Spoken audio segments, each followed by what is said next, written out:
Welcome to another edition of Cadet Chat. We have another great show scheduled for you today. We have several staff members and several students. We're going to be discussing middle school collaborative arts at Merton Williams Middle School. So special guests today are Kevin Weber, middle school music teacher, Amy Jondrew, Merton Williams art teacher. Also, we'll have Bill Smith, middle school art teacher. And then we have two students joining us on the show today that include Peyton Allward and Audrey Butler, both 8th grade students. So happy to have everybody take time out of their busy schedule to be here for the community to learn more about what's happening at Merton Williams. So we're going to start out with Mr. Weber. How are you today? Good. How are you? Good. All right. Looking good like you always do. Thank you. Appreciate All it. right. Tell me a little bit from your perspective in the performing arts section of what happens at Merton Williams, more about this collaborative arts approach that we're taking. Yeah, so back when the 5x5 art show started, Mr. Smith came up to me and said, would we be able to have some live music? And the timing of the show was right around our Evening of Jazz, which you know is our biggest event for the jazz department. So I volunteered that we perform, and that way the students were already prepared for the show, because we kind of have to peak around that February time. So it's either the week before or a week after. So we said, can we bring the jazz ensemble, provide live music? And that's sort of where that started. And it's fun for the students because almost feels more like a gig instead of an actual concert. It's more of a providing music for, background and for people to come in, compared to their parents are just sitting there at the concert to watch. So it sort of almost has more of a live performance gig type of feel, which is nice. So if I've never been to a 5x5, I've been there. I've seen the pieces of art that are celebrated.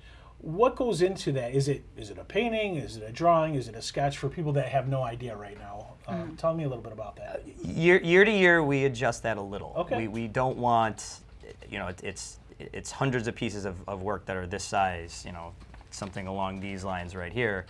But each year we put a little different wrinkle on it. Okay. And this year, very purposefully, we explored 3 to 4 very different art making processes. There was painting, there was collage, there was drawing, and then a lot of overlap. And we try to bring that variety into each year if the material or the media choices get twisted or tweaked just a little bit each year. I remember last year at the 5x5 art shows, I had friends come in and they would look at the art and then watch the performance, and just seeing a lot of people there looking at what things I've created was just really amazing to feeling. I definitely think the crowd is one of the most interesting parts, because it's not just like parents, it's like the community comes out too. So you get to see like friends as well as like your parents are supporting you, so it's actually really nice. Nice. I personally am mostly in the music program, but Okay. I do take art class, and I find it really enjoyable to create art of my own. Awesome. So vocalist, instrumentalist, what do you do? Both. Both? Yeah. Awesome. What instrument do you play? Piano and the flute. Piano and the flute. Awesome. Very cool. All right, sir. How about you? I enjoy definitely the collaboration part, because I do instrumentalist. I play euphonium, and then I'm also in art classes right now. Okay. With Mr. Smith. All right. Yeah, so you see the whole picture. So Yeah. you see the side of performing possibly at these events, and also displaying your artwork as well, so you can kind of speak to both sides of it, right? Yeah. Yep. All right, great. With both of our events, the 5x5 show, the one night only, there's a connection when it comes to curriculum, conceptual pieces, standards pieces regarding exhibitions. We want the students to display their work and share their work and show their work.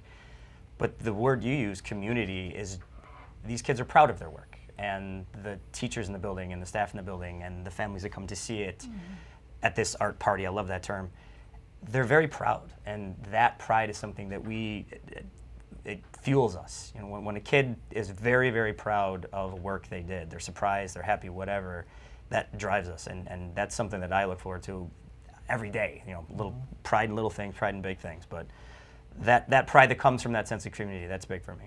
Art, music gets along, collaborates really well in all the buildings, but specifically to the middle school, where Amy and I both are, we have been real fortunate to have Kevin and Hope and Christine and everyone kind of work together, particularly in the events that we're kind of here to talk about. 5x5 having the bands play there, our year-end show, the one night only, having the bands play there.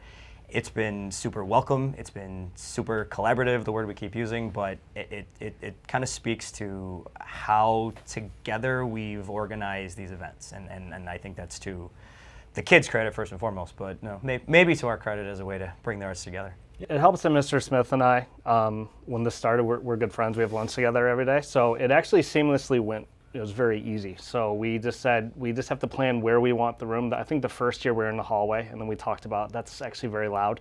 So we moved into the small cafeteria, and then sort of just planning on where the setup's going to be, making sure that the students, really from their point of view, that the parents know when they're supposed to be there. We usually sometimes provide food for the students, but the tricky thing is also that falls on usually the night of National Junior Honor Society. So it's sort of most of the students in the jazz ensemble also happen to be in the National Junior Honor Society. So a lot of times we'll play the art show, and then they go over to the high school, and I put on my suit, and then we perform the national anthem. So it's a busy night, but it's a really fun night for all those students because they are getting 2 performances. And then we come back and help clean up for the art show. We do a lot of chatting with Mr. Weber about what's going into the opening of the 5x5 art show, where the music is going to be. It creates a really welcoming atmosphere as people are coming into the show. As Mr. Weber was saying, having that sort of gig atmosphere where people kind of meander through, they look at the art show, they go back, they experience the music. It's a nice art party. The students have done a great job putting the work up on the wall, chatting with each other about their friends who are in the jazz ensemble. So it really does make for a really nice community collaborative event. Who's one of the big influences in your development as an educator or as a person, whatever you're comfortable sharing? I can remember every art teacher I ever had, so I think that's a quick one to go to, from Mr. Altridge, Mr. Kick, Mrs. Ward, Mr. Swanson, all of them, but I would have to give full credit, and I showed love to my mom. Yeah. My mom was a school librarian for many, many years and said when I was this tall, you're going to be a teacher, and I resisted that for a long time, and she was right. I give full credit to my mom. Actually, my dad, he was a middle school science teacher in the city for about 32 years. Wow. And super creative in the classroom, always trying to create more engaging experiences for his students. And there's really a lot of overlap between art and science and how hands-on it is. So it would be Dave Szymanczyk and Tom Aniano. They're my high school band directors. And it really came from, I've told my students this story, it came from one performance that I was given like a lead trumpet part. I was an okay musician, but there were students who were stronger than me, and he gave me the first part on the solo, and I was able to play it, and I just got that rush from that. And what he told me later on is that he knew that I was able to rise to that occasion, so he gave it to me, and I never turned back after that. And when we performed the combined piece this year, we actually performed the exact piece that I had started on. It's the Holt's First Suite in E flat. So it was kind of fun to share that story with my students, that this is the piece literally where I remember I became a music teacher. I think it's the music, like on the radio, like my family has a lot of music. It's just hearing all that around you and knowing that you can create it yourself it's a wonderful thing to do. Yeah, that's great. I definitely think my parents and my teachers have really helped, especially like my middle school set of teachers. They've been like the ones that I've bonded with the most over the past couple of years. That's great. And then I think my parents are very important because they always are willing to support me no matter what. Well, we have another collaboration coming up in June. Art and music, one night only, June 14th, outdoors at Merton Williams.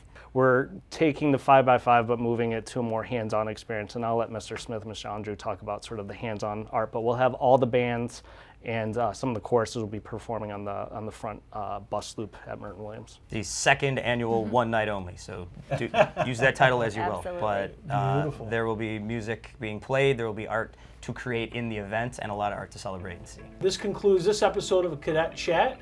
Thank you very much. Have a great day.